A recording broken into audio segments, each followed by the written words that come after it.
সবাইকে নমস্কার, প্রণাম, জয় শ্রীকৃষ্ণ। আজকের ক্লাস শুরু করছি আমাদের প্রার্থনা দিয়ে। বাসুদেব সুতং দেবং কংসচাণূরমর্দনম দেবকী পরমানন্দং কৃষ্ণো বন্দে জগদ্গুরুম। কৃষ্ণো বন্দে জগদ্গুরুম। জয় শ্রীকৃষ্ণ। আজকে আমরা এই অধ্যায়ের শেষ শ্লোক পড়ব, তার সাথে পুষ্পিকাটা পড়ব। এটা পড়লে আমাদের এই অধ্যায় শেষ হয়ে যাবে। এই শ্লোকটা হচ্ছে প্রথম অধ্যায়ের শেষ শ্লোক। আমি একটু প্রাসঙ্গিক ভাবে বলি, কিছু কিছু গীতায় সর্বশেষ শ্লোক আসে 47টি, 47। আমরা যে অধ্যায়টা যেভাবে পড়েছি, আমরা দেখলাম যে কিছু কিছু জায়গায় আমরা 3টি করে চরণ নিয়েছি আর কি। সেই জন্য এখানে 46টাই শেষ হয়েছে। আবার অনেক কিছু গীতা আছে, যেমন ভারতের গীতা, পরিবারের গীতা, যথার্থ গীতা, এগুলোতে কিন্তু 47টা শ্লোক দেখানো আছে। তো যাই হোক, কিন্তু সব গীতাতে আবার নাম্বারিং এ এদিক সেদিক হলেও শ্লোক সংখ্যা সেমই আছে, মানে এতগুলো শ্লোকে, মানে কথায় এতগুলোই আছে, যা ক্রমিক নাম্বারে কেউ কেউ এদিক সেদিক করেছেন। কেন করেছেন সেটা অবশ্য গীতার কিছু কিছু, যেমন 13তম অধ্যায় আছে, সেখানে প্রথম একটা শ্লোক আছে যেটা এসব গীতাতে আছে, কিন্তু আবার ওসব গীতায় নেই। এসব কিছু কারণে এরকম করা হয়েছে, যে একটা শ্লোক নিয়ে এরকম ঘটনা আছে। তো যাই হোক, আমি আর সেসব বিষয়ে বেশি বলছি না। তো এই যে 47 নম্বর শ্লোকটা, এটা আছে সঞ্জয় ওবাচ। এটা আমার স্লাইডে এখানে দেওয়া নেই, কিন্তু আপনাদের ক্লাসের যে পিডিএফটা আছে সেখানে নিশ্চয়ই আছে। আমাদের শুরু হয়েছিল ধৃতরাষ্ট্রের কথা দিয়ে, শেষ হচ্ছে সঞ্জয়ের কথা দিয়ে। তাহলে আপনারা সঞ্জয় ওয়াচ এটা একটু ওখানে দেখে নেবেন। সঞ্জয় উবাচ एवमुक्त्वार्जुनः संख्ये रथोपस्थ उपाविशत् विसृज्य चापं शोकसंविघ्नमानसः সঞ্জয় উবাচ। দন্তস্বরের পরে কি আছে? দুটো অক্ষর আছে, ইয় এবং বর্গীয় জ। ইয়টা অর্ধেক, বর্গীয় জটা পূর্ণ, তাহলে সঞ্জয়। সঞ্জয়, শেষের ইয়টা কিন্তু পূর্ণ, সঞ্জয় বলবো না, সঞ্জয়।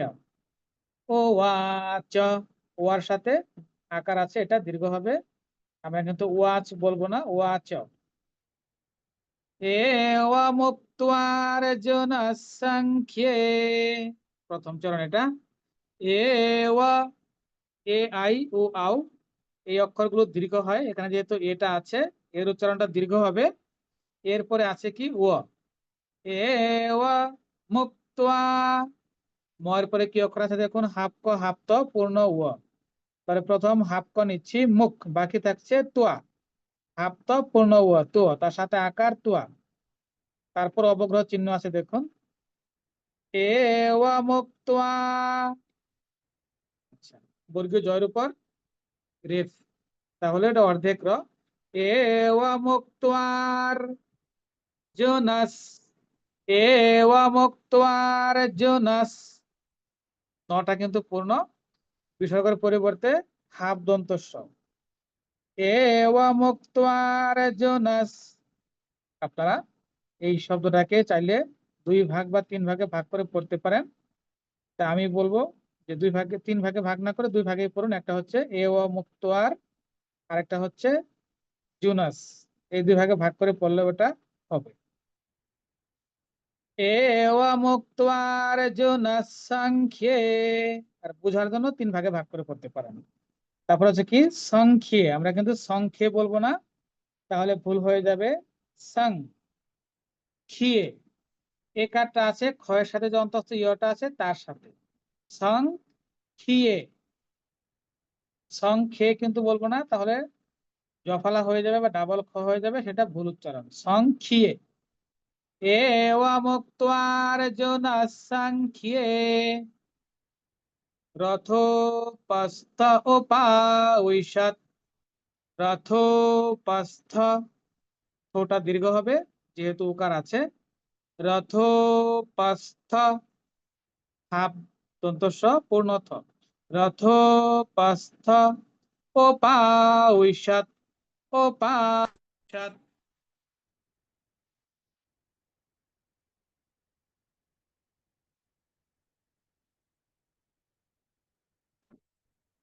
উপাউষাত, পাটা দীর্ঘ হবে। যারা ও উচ্চারণ ঠিক মতো না করতে পারেন প্রয়োজনে বি বলবেন, তারপরেও আপনারা শিখুন। আর যারা ভালো পারেন তাদের জন্য বলছি, এটা হচ্ছে উইষাত, রথোপস্থ উপাউষাত। एवमुक्त्वार्जुनः साङ्ख्ये रथोपस्थ उपाविशत् विसृज्य सशरं चापं विसृज्य, বিসৃজ্য দন্ত স্বর করে কি আছে দেখুন, হাফ বর্গীয় জ পূর্ণ ইয়, তাহলে বিসৃজ্য, ইয়,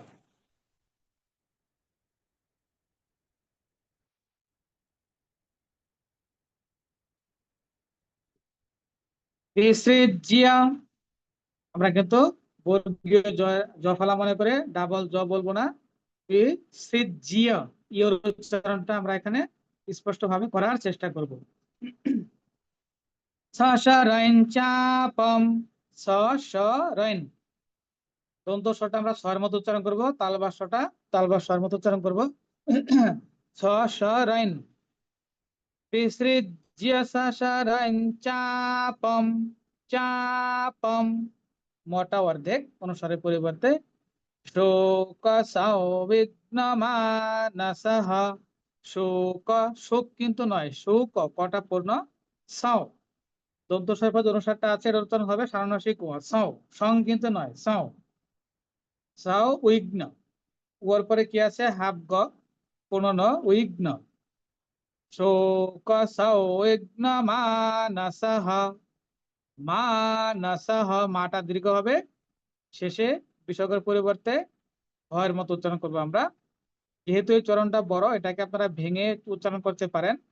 একটা হচ্ছে শোক সৌবিঘ্ন একটি শব্দ, আর একটা মানসঃ, বিসৃজ্য সশরং চাপম শোক সৌবিঘ্ন মানসঃ। যারা ভালো পারেন তারা বলছি উইঘ্ন বলবেন, আর যারা একদম নতুন তারা বিঘ্ন প্রয়োজনে বলবেন, তাও শিখুন। পূর্ণ শ্লোকটা পড়ছি, আমার সাথে সাথে আপনারা বলুন। সঞ্জয় উবাচ एवमुक्त्वार्जुनः साङ्ख्ये रथोपस्थ उपाविशत् विसृज्य सशरं चापं शोकसंविघ्नमानसः। আবার সঞ্জয় উবাচ एवमुक्त्वार्जुनः साङ्ख्ये रथोपस्थ उपाविशत् विसृज्य सशरं चापं शोकसंविघ्नमानसः।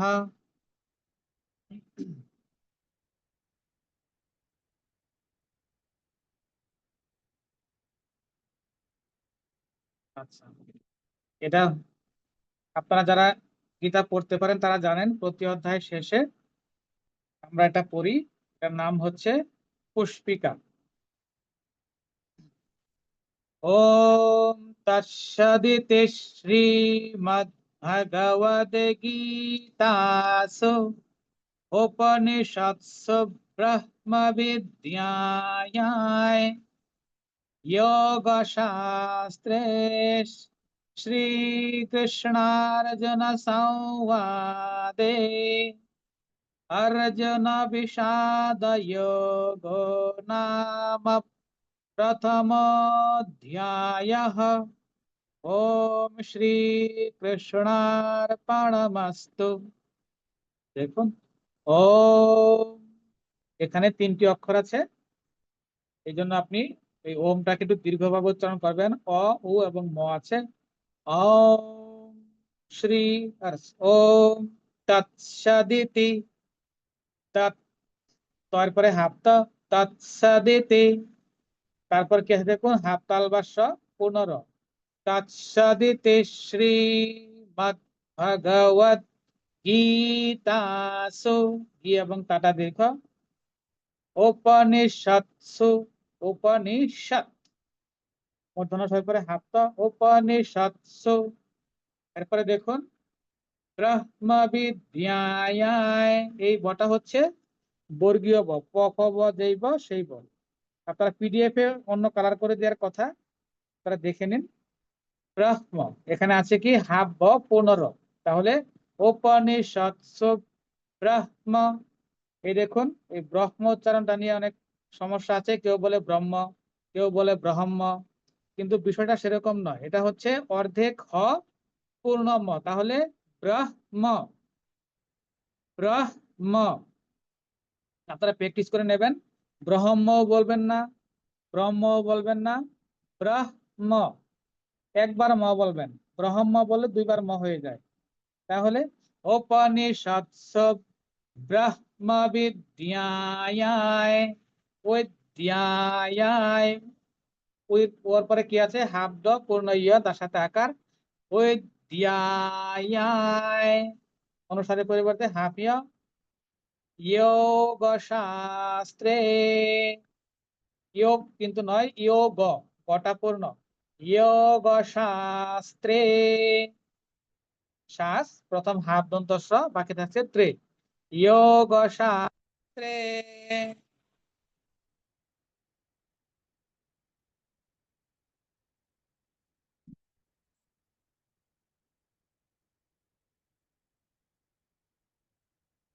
দুঃখিত, আমার মোবাইলে বারবার কল আসছে, এই জন্য একটু ডিস্টার্ব হচ্ছে স্যার। যোগ শাস্ত্রে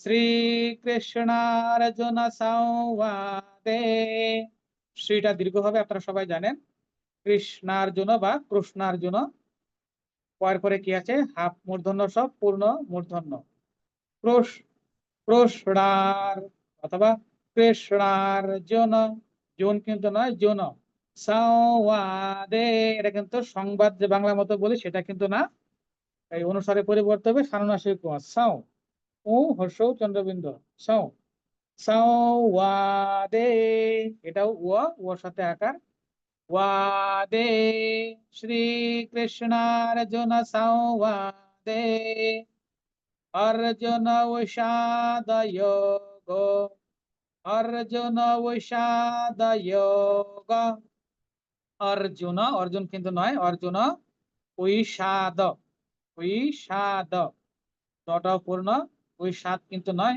যোগ। আচ্ছা আমার এখানে লিখতে একটু ভুল হয়েছে, এই গয়ের সাথে উকার হবে, যোগ, উকারটা দেওয়া হয়নি। অর্জুন বিষাদ যোগ নাম, নাম কিন্তু নয় নাম, তাহলে ইয় এবং গো দুটোই দীর্ঘ উকার হবে, অর্জুন বিষাদ যোগ নাম। ময় পরে দেখুন কি আছে হাফ প পূর্ণ, তাহলে নাম প্রথম অধ্যায়, প্রথম, প্রথম অবগ্রহ চিহ্ন আছে, উচ্চারণ হবে না। পরে আছে কি ধ, আমরা মনে মনে কি নিব, মোর পরে হাফ দ, প্রথম অধ্যায়। কোন কথা বলছিলেন যে প্রথম ভেঙে পড়লে ইয়াহ পড়তে পারি, কিন্তু ধ্যায় যেহেতু পড়া যায় আমরা ধ্যায় পড়বো, মিলিয়ে পড়বো, প্রথম অধ্যায়, শেষে বিসর্গের পরিবর্তে হ উচ্চারণ করবো আমরা, প্রথম অধ্যায়। ওম শ্রী কৃষ্ণার্পণমস্তু, ওম শ্রী কৃষ্ণার পর রেপ, কৃষ্ণার্পণমস্তু, মস্তু। আমি পূর্ণ পুষ্পিকাটা পড়ছি, আপনারাও আমার সাথে পড়বেন, এটা পড়তে হয় প্রতিটা অধ্যায়ের শেষেই। ওম তৎসদিতি শ্রীমদ্ভগবদ গীতাসু উপনিষৎসু ব্রহ্ম বিদ্যায় যোগ শাস্ত্রে শ্রীকৃষ্ণার্জুন সংবাদে अर्जुन विषाद योगो नाम प्रथमोऽध्यायः। আবার করছি। ওম তৎসদিতি শ্রীমদ্ভগবদ্গীতাসু উপনিষৎসু ব্রহ্মবিদ্যায়াং योगशास्त्रे श्रीकृष्णार्जुन संवादे अर्जुन विषाद योगो नाम प्रथमोऽध्यायः। ओम श्री कृष्णार्पणमस्तु।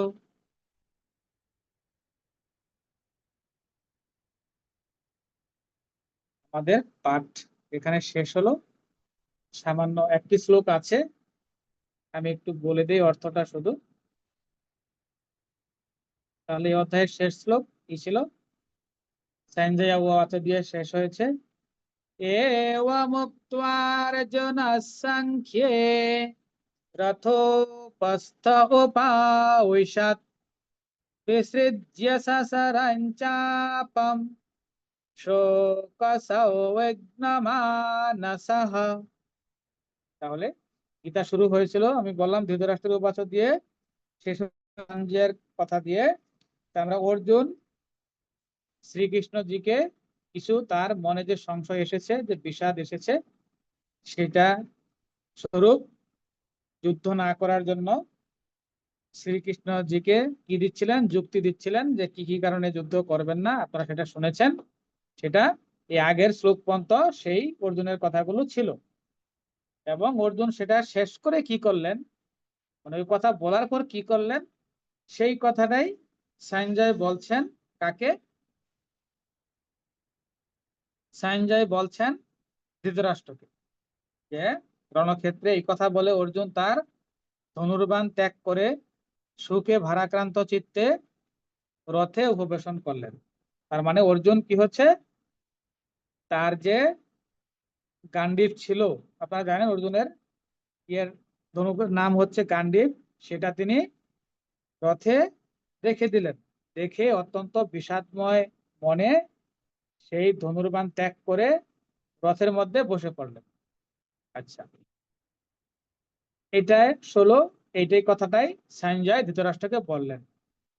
মানে অর্জুনের মনে যা যা কিছু চিন্তা ভাবনা এসেছিল তা তিনি ভগবানকে বলেছিলেন।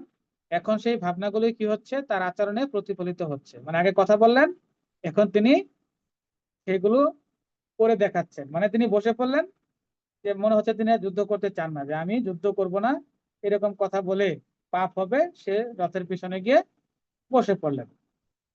আপনারা দেখুন যে অর্জুন একজন মহা যোদ্ধা, তিনি বিষাদময় মনে তীর ধনুক পরিত্যাগ করে তিনি যুদ্ধ করবেন না বলে বসে পড়লেন। সবাই যুদ্ধের জন্য প্রস্তুত এবং তিনি ভগবানকে সব রকম যুক্তি। আচ্ছা, এখন দেখুন, এটা তো ছিল একটা ধর্মযুদ্ধ, আপনারা সবাই জানেন, যাদের মধ্যে অর্জুন একজন শ্রেষ্ঠ যোদ্ধাদের মধ্যে একজন। আর তিনি যুদ্ধক্ষেত্রে ত্যাগ করে বসে রইলেন। আচ্ছা, এখন কি হয়, আমি কালকে আপনাদেরকে বলেছি যে আমাদের মানুষের মনে যারা ভালো মানুষ থাকে, তারা সবসময় পরের মঙ্গল কামনা করে। তো সেই জন্যই অর্জুনও একজন ভালো মানুষ ছিলেন, সজ্জন মানুষ ছিলেন, এবং সে সবসময় অপরদের কথা কি করত, চিন্তা করত। এবং সেই জন্যই তিনি এই কাজটা করতে চাইলেন। এবং আমরা দেখবো কি, অর্জুনের যে বিবেক বুদ্ধি, সে যেটুকু বুঝে সেইটুকুর জন্যই তিনি কিন্তু এই কাজটুকু করেছিলেন। এবং আমরা পরবর্তী অধ্যায় থেকে কি দেখবো, যে ভগবান অর্জুনকে জ্ঞান দেওয়া শুরু করবেন, এবং শুরু করার ফলে কি হবে, যে অর্জুনের এই বিবেকটা যে আছে সেটা জাগ্রত হবে।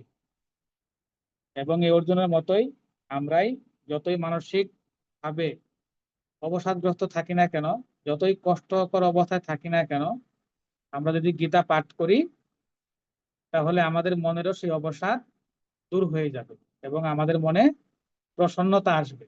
এবং অর্জুনের বিষাদ এখানে কি হয়ে গেল, অধ্যায়ের নামটা হচ্ছে বিষাদ যোগ, এবং অর্জুনের বিষাদটাই এই যোগ হয়ে গেল। কেন? আপনারা দেখবেন দ্বিতীয় অধ্যায়ের প্রথম 8টি শ্লোক পড়লে আপনারা কি দেখবেন, যে অর্জুন ভগবানের কাছে কি করেন? শরণাপন্ন হয়ে যান। ভগবানের শরণাপন্ন হওয়ার কারণ কি ছিল? অর্জুনের বিষাদ, তিনি কিছুই বুঝতে পারছেন না, পথ দেখতে পারছেন না, কোনটা সঠিক হবে তিনি ভগবানের কাছে জানতে চাচ্ছেন।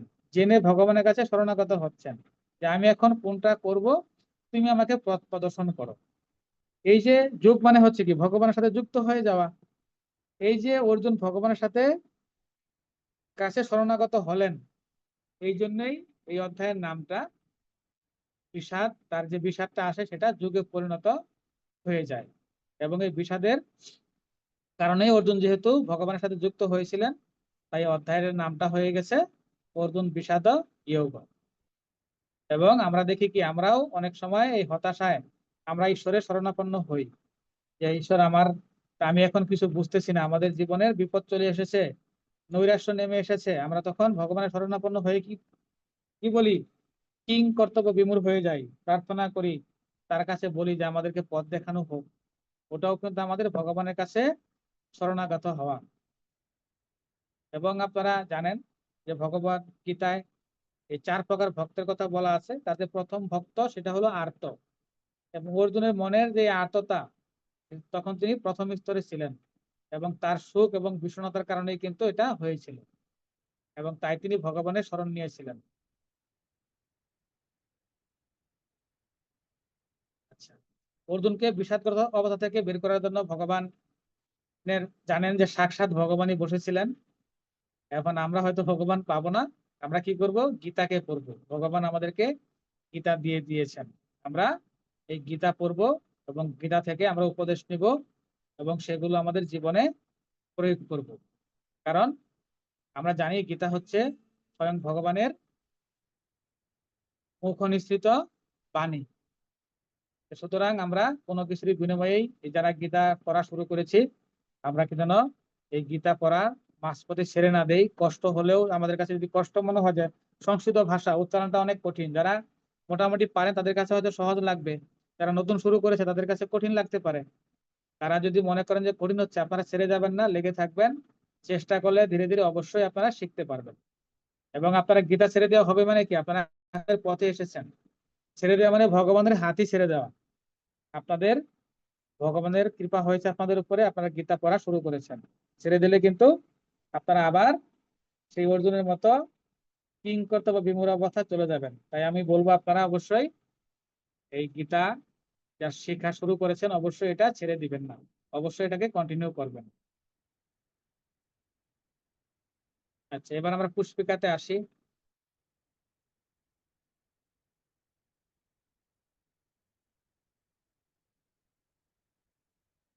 পুষ্পিকার বিশেষ কিছু আমি অত বলবো না, আপনারা অনেকেই গীতা পারেন না, কিন্তু গীতার মাহাত্ম্য অনেকেই জানেন, আমি জানি। কারণ অনেকে দেখি গীতাদের নাম বলে নিজের পাপ মোচনের জন্য গীতার নামগুলো বলেন, দুই এক লাইন গীতা পড়ে ওটা বলে।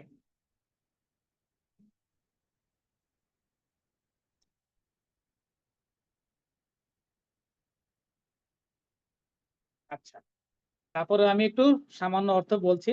এই যে আমরা পুষ্পিকাটা পড়লাম, সেটার কি বলা হচ্ছে দেখুন।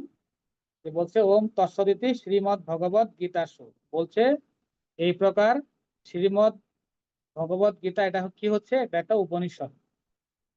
উপনিষদ কি সেটা আমি পরে বলি। আবার কি বলছে, এবং এটা হচ্ছে ব্রহ্মবিদ্যা তথা যোগশাস্ত্র। এবং কিরকম যোগশাস্ত্র?